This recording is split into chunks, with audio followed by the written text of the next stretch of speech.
Don't mind my hair. I just took a shower. Oh, this is gonna be a long video, so make sure you got your cup of matcha, your cup of coffee, or any of your favorite drink. So stay tuned. This is going to be book shopping videos and a book haul. I collectively started buying books since the beginning of the year. Go ahead and do book shopping first, and then we're gonna come back and do the book haul.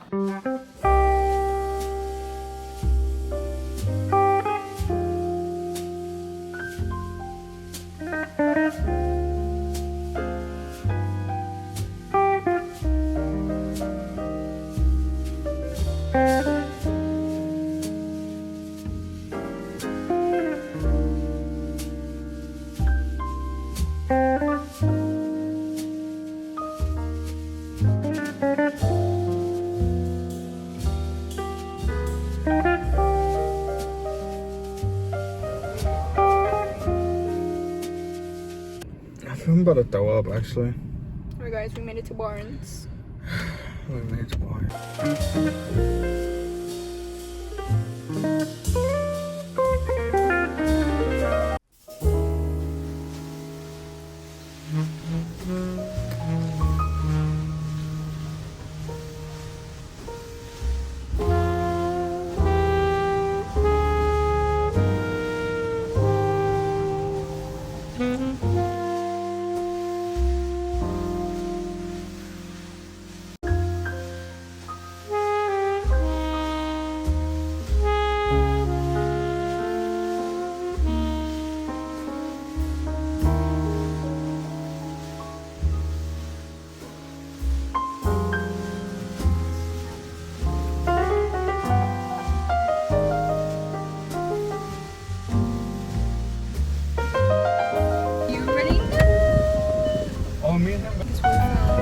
I'm going to lower this because I feel like I'm gonna knock it down like in the first clip.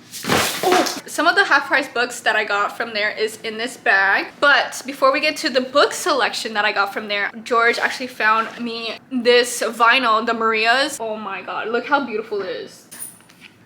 It is so cute. I love the Marias. I love all their music. Waiting for the next album that they're gonna come out with. And the first thing that I got was this one. This is First Time Caller by B.K. Borson. This book is so gorgeous and it's so perfect for Valentine's Day. Since I went to Half Price Books, the stickers are still there, so if it bothers you, sorry. Oh, I already started reading this book and right off the bat, I'm loving it. It's a little rom-com and I love reading rom-com. But anyways, this one's about a hopeless romantic meets a radio host in this cozy, sleepless, in Seattle-inspired love story. So we have two main characters. We have the guy, Aiden Valentine, has a secret. He's fallen out of love with love. And as the host of Baltimore's romance hotline, that's a bit of a problem. When a young girl calls in the station asking for dating advice for her mom, the interview goes viral. The female main character is called Lucy Stone. Thought she was doing just fine. She has a good job, an incredible family, and a smart, slightly devious child. Everyone wants Lucy to find her happy ending, even the handsome man calling the shots. When the sparks start to fly behind the scenes, Lucy must make the final decision between the radio sponsor Happily Ever After or the man in the headphones next to her.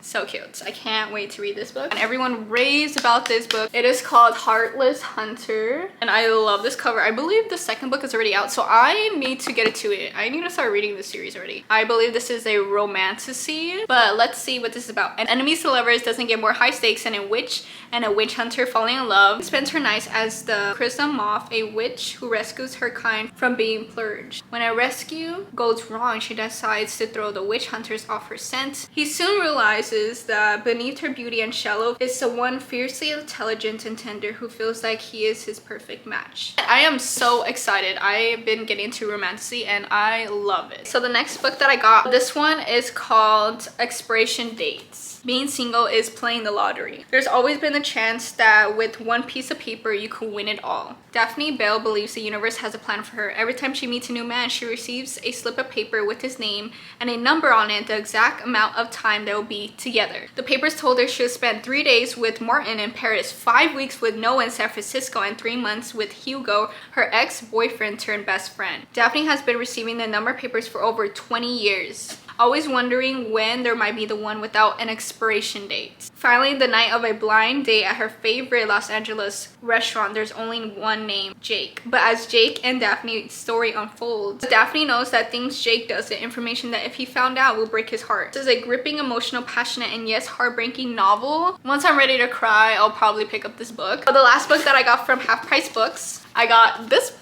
The Song of Hercules. So popular for a really long time. I love Greek mythology, so this one's another one to add to my shelf. It's a tale of gods and goddesses, king and queens, immortal fame, and the human heart. I heard people cry in this book. We'll find out. Okay, what do I talk about next? I have so many books to talk about. We're just gonna start with this one. I actually got it for $3. What a deal. 28 Summers by Ellen Hilder. George Cole.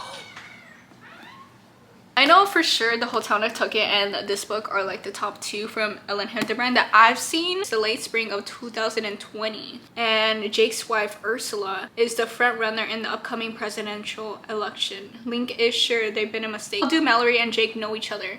Flashback to the sweet summer of 1993. Mallory has just inherited a beachfront cottage on Nantucket from her aunt and agrees to host her brother's Cooper's bachelorette party. Cooper's college friend Jake McCloud attends, and Jake and Mallory form a bond that will preserve through marriage, children, and wait, what? Until Mallory learns she's dying? 28 Summers explores the agony and romance of one weekend per year affair and the dramatic ways this relationship complicates and enriches their lives and the lives of the people they love. What? Okay, this might be, honestly, this book might be a lot, but I'm down for it.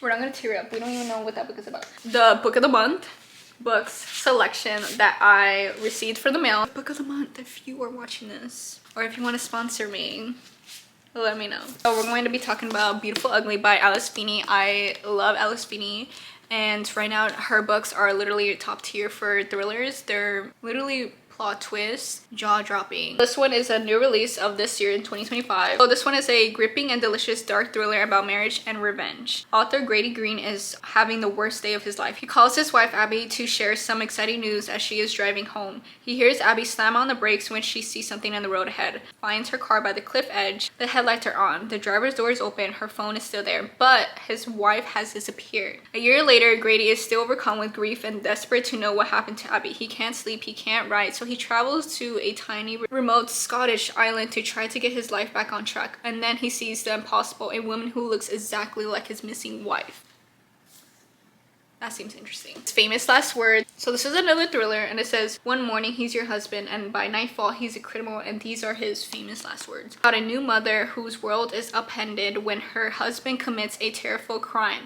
How well does she truly know the man she loves, and what danger does she face if her entire life has built on a lie? After months of maternity leave, she would drop her infant daughter off at a daycare for the first time and return to her job as a literacy agent finally, but when she wakes up, her husband Luke isn't there, and in his place is a cryptic note. Then it starts. Breaking news, there's a hostage situation. The police arrive and tell her Luke is involved, but he isn't a hostage. Her husband is the gunman. Alright, so then I got a romance book. This is giving spring. It's so beautiful to even look at. You between the lines, she can't stand him and he cannot forget her. All fares in love and poetry when former high school classmates reignite their rivalry, enemies to lover debut. Leah Simons loved writing poetry, but she never quite recovered from the all style, no substance comment during a writing workshop 10 years ago. Leah's acceptance into a master program is a chance to rebuild, but excited to meet all her talented classmates until the final writer arrives and is none other than her teenager crush turned literacy nemesis, William Langford. Will is attractive and is still completely insufferable. He is also working with her at the writing center and competing with her for a career-making fellowship. Leah and Will realize there is more on the page than just their past, and what's smoldering between the lines may be even more interesting. Wait, so they're both poets? This is my layer. So this book, I got it from Goodwill, called They Both Die at the End. We are collectively sorry for this loss of you. Our deepest sympathies extend to those who love you and those who will never meet you. We hope you find a new friend of value to spend your final hours with today. On September 5th, a little after midnight, Death Cast calls Mateo and Rufus to deliver some bad news. They're going to die in less than 24 hours. Mateo and Rufus are total strangers, but for different reasons, they are both looking to make a new friend on their end day. The good news is there's an app for it. It's called Last Friend. The Rufus and Mateo meet up for one last epic adventure to live a lifetime in a single day. And then I got A River Enchanted by Rebecca Ross. The next book I got is Onyx Storm. I did get the sprayed edges. Look how beautiful. This is honestly my first one that actually got sprayed edges. I'm pretty sure everyone knows what the synopsis of Fourth Wing and this whole series is, but it's mixed with Harry Potter, How to Train Your Dragon, Divergent, high stakes, romantasy. Then I got Vicious by V.E. Schwab. I love V.E. Schwab's writing. She is probably one of my favorite authors. She made The Invisible Life of Adarilu, and the words in that book was amazing, and I cried in that book, and I wish it didn't end, but you know, life goes on. Victor and Eli started out as college roommates, brilliant, arrogant, lonely boys who recognized the same sharpness in their senior year, a shared research interest in an Adderall near-death experience, and seemingly supernatural events reveals an intriguing possibility that under the right conditions someone could develop extraordinary abilities, but with their thesis moves from the academic to experimental, things go horribly wrong. We're on to our last few books, and I believe this is a classic. This is a movie, and I want to see the movie so bad. It has Aaron Taylor Johnson. I was like, I gotta see this. The next book that I got is Babel by R.F. Kuang. She's releasing a new book this year called Calabasas, and that book seems so interesting. Before I read that book, I need to read her backlist now. Babel is the world's century of translation and, more importantly, magic. Silverworking, the art of manifesting. Oxford is a utopia dedicated to the pursuit of knowledge. But knowledge obeys power, and as a Chinese boy raised in Britain, he realized serving Babel means betraying his motherland. As he studied process, Robin finds himself caught between Babel and the shadowy Hermes Society, as an organization dedicated to stopping imperial expansion. When Britain pursues a injustice war with China, Robin must decide. Dark Matter by Blake Crouch. It's a sci-fi suspense love story. Really interesting. You have all of these genre in one.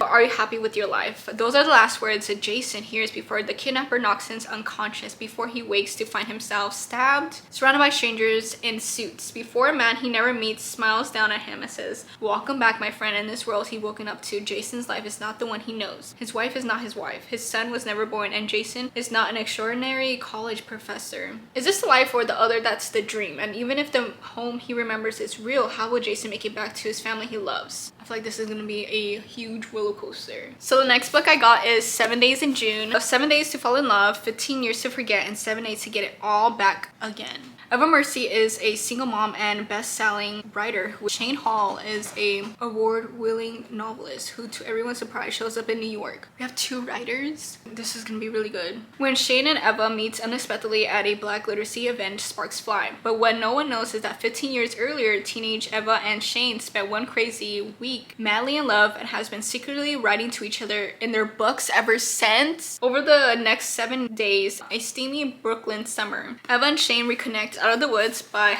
Hannah Bonham Young. I read Out of the Limb, and I love that book. That was 5 out of 5 stars. So this one, I think this is like one of their friends. A married couple joins a week-long wilderness expedition to help them reconnect in this heartfelt companion novel. The next book I got is Magic Lessons by Alice Hoffman. I randomly pick up this book at Barnes & Noble's. Love this cover. In a unforgettable novel that traces centuries-old curse to its source, beloved author Alice Hoffman unravels the stories of Maria Owens, accused of witchcraft in Salem, and of the remarkable Owens family, featured in Practical Magic and the Rules of Magic. I feel like there's a movie or show about this. I have no idea. Is this the third book? I have no idea if this is part of a series or not. So someone let me know in the comments because I have no idea. The first important lesson is always love someone who will love you back. When Maria is betrayed by the man who once declared his love for her, she follows him to Salem. She invokes the curse that will haunt her family. And it is here that she learns the rules of magic and the lessons she will carry with her for the rest of her life. Love is the only thing that matters. So the next book, I got another classic. It's called Wuthering Heights by by Emily Bronte. A devastating epic of childhood playmates who grow into soulmates. Heathcliff and Kathy believe they are destined to love each other forever, but when crudely and emotions literally consumes them. The last book that I got for this huge book haul, it is The True Love Experience by Christina Lauren. Sparks fly when a romance novelist and a documentary filmmaker joins forces to craft a perfect Hollywood love story, but only if they keep the chemistry between them from taking the script off.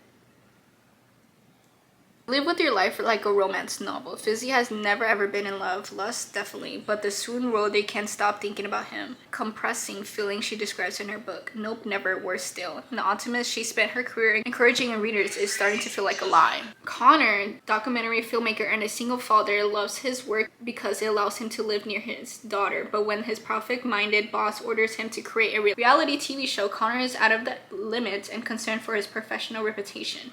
Desperate to find a hook that will set his project apart from the dating shows already on air, he finds the perfect solution after an encounter with his ex-wife's favorite author. What if he could show the queen of romance herself falling head for heels for all the world to see? That is it for today's video. Thank you guys so much for watching this video. Make sure you guys subscribe so you won't miss any of the videos that I post. I will see you guys in my next video. Bye!